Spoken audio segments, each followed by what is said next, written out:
बच्चों, इस वीडियो में हम पढ़ेंगे चैप्टर वंडरफुल वाटर। उससे पहले हम कुछ ट्यून अप एक्सरसाइज करते हैं।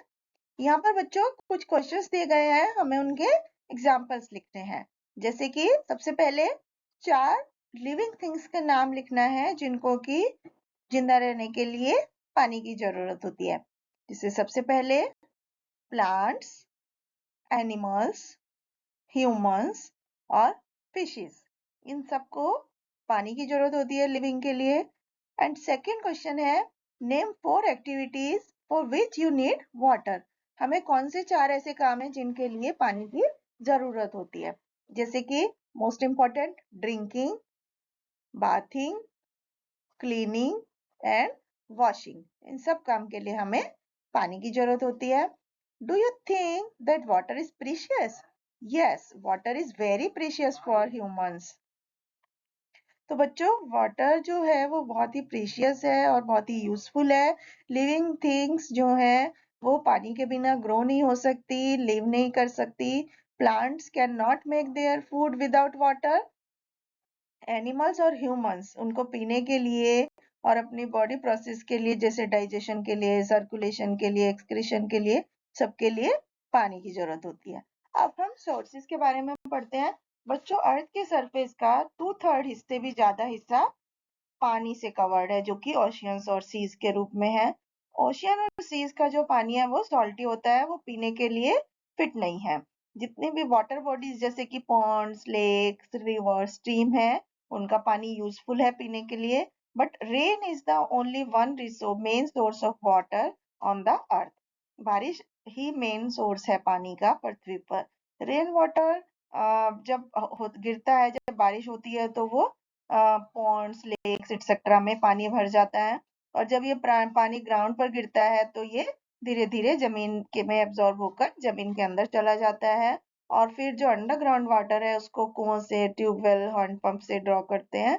ठंडी जगहों पर पानी जो है वो बर्फ से आता है जब बर्फ गिरती है। गर्मियों में पानी बर्फ मेल्ट हो जाती है और पानी जो है वो बह करके नदियों और झरनों के रूप में नीचे आता है। अब हम समझते हैं क्लीन वाटर। तो बच्चों, हम जो भी पानी वाटर बॉडीज में अवेलेबल है, हम उसको डायरेक्टली नहीं पी सकते। Before sending it to our houses, water department उसको ट्रीटमेंट करता है, क्लीन करता है, जिससे कि वो पानी हमारे पीने के लिए फिट हो सके और हमें वो नुकसान ना दे। तो यहाँ पर ये पिक्चर बनी हुई है जो कि वाटर ट्रीटमेंट और वाटर सप्लाई की है। इस पिक्चर में दिखाया है कि किस तरह से पानी को हमारे घरों में आने से पहले साफ किया जाता है। तो बच्चों, यहाँ पर लिखा है all over water comes from rain. जब भी पानी हम पीते हैं वो कहाँ से आता है? बारिश से आता है या बर्फ को पिघल कर आता है। इससे क्या होता है? नदियां, झरने भर जाते हैं। इस पानी को डैम्स में इकट्ठा कर लिया जाता है, फिर उसको साफ करके प्योरीफाई किया जाता है ताकि उसकी इम्प्योरिटीज दूर हो सके।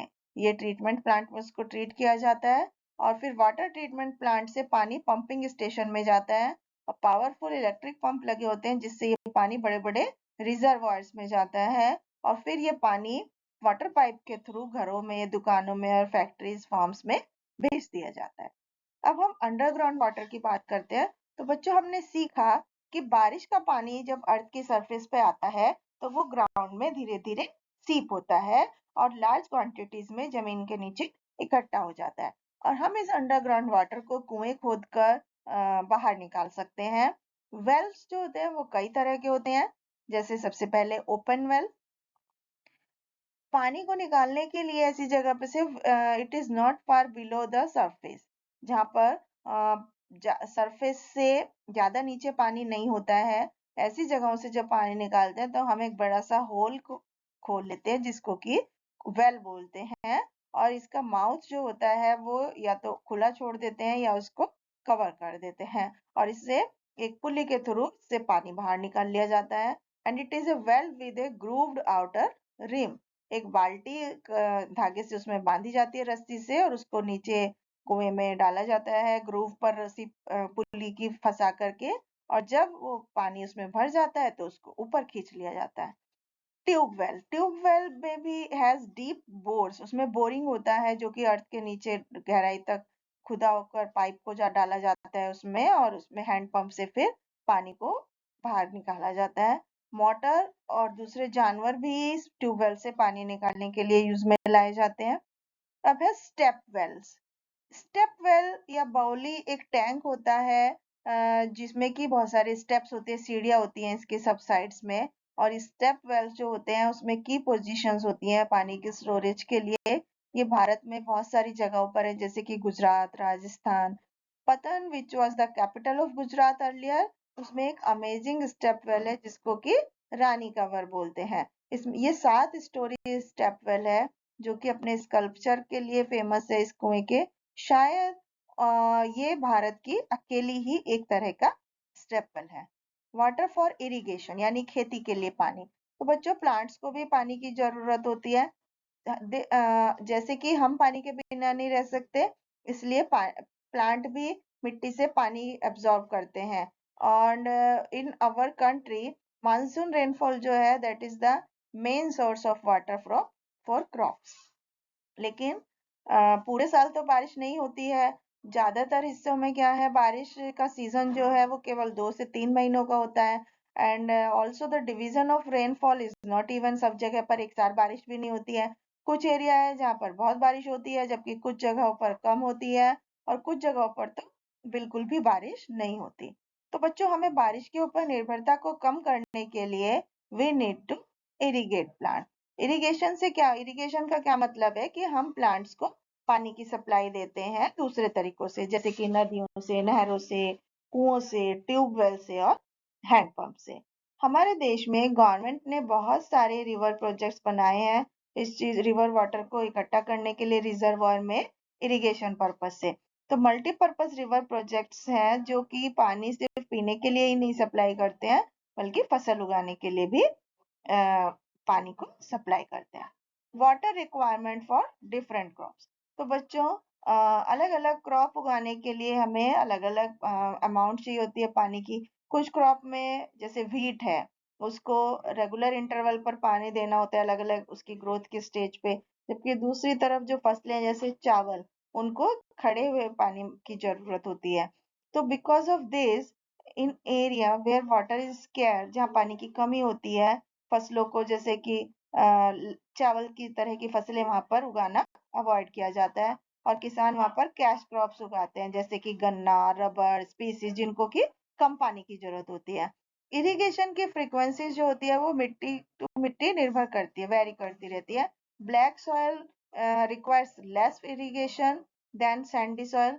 इसके अलावा पानी की जो रिक्वायरमेंट है वो सीजन से भी इन्फ्लुएंस होती है। जैसे कि गर्मियों में इवेपोरेशन रेट हाई होता है और पानी की रिक्वायरमेंट बढ़ जाती है। Different methods of irrigation. तो as we get water from different sources, तो उसी तरह से फसल उगाने के लिए भी हमें अलग अलग तरीकों की जरूरत होती है। तो आइए देखते हैं कुछ अलग अलग तरीकों के बारे में। Devices use for irrigation. Furrow irrigation. तो बच्चों, फुरो इरिगेशन क्या है, इसमें एक फील्ड को दे fields are made into a number of ridges and furrows, छोटी छोटी नालियां जैसे बना दी जाती हैं, और उन ridges में क्रॉप्स को उगाया जाता है। Sprinkle irrigation. तो स्प्रिंकल इरिगेशन सिस्टम में water is distributed through pipes using a pump. एक पंप लगा करके पाइप से पानी को पूरे फील्ड में स्प्रेड किया जाता है। और ये पाइप्स जो हैं they are equipped with spray heads. उनके हेड्स पे स्प्रे के होते हैं ताकि वो रेगुलर इंटरवल पर स्प्रे कर सकें। एक स्प्रे हेड में क्या होता है, छोटे छोटे होल्स होते हैं जिससे पानी की बूंदें बाहर ग्राउंड पर स्प्रिंकल हो जाती हैं और ये आर्टिफिशियल रेनफॉल की तरह हो जाता है। तो इस method is also very economical, क्योंकि इससे प्रीशियस वाटर भी सेव होता है। अब फ्लड इरिगेशन। तो इस तरीके में बच्चों वाटर जो है, नहरों का पानी फील्ड में आता है फ्रॉम ए हाई लेवल, ऊंचाई से। तो depending upon the slope of the land, जमीन के स्लोप पर ये पानी जो है वो धीरे धीरे पूरे फील्ड में फैल जाता है और इस तरह से उनको इरिगेट करता है। तो इसके लिए we you can use this method only in the area जहाँ पर बहुत सारा पानी अवेलेबल है। Water wheel irrigation. तो irrigation of crop with the help of water wheel, वो एक पुराना तरीका है। वाटर व्हील एक ऐसी डिवाइस है जो कि जिसमें कि एक बड़ा सा व्हील होता है और जो वर्टिकली एक हॉरिजॉन्टली एक्सेल पर माउंट होते हैं, इसमें बहुत सारे ब्लेड्स होते हैं या बकेट होती है जो कि रिम के बाहर अरेंज की जाती है, और ये व्हील जब रोटेट होता है फ्लोइंग वाटर में से तो ये बकेट्स को स्ट्राइक करता है और व्हील घूमता रहता है और पानी उसमें से साइड में से गिरता रहता है।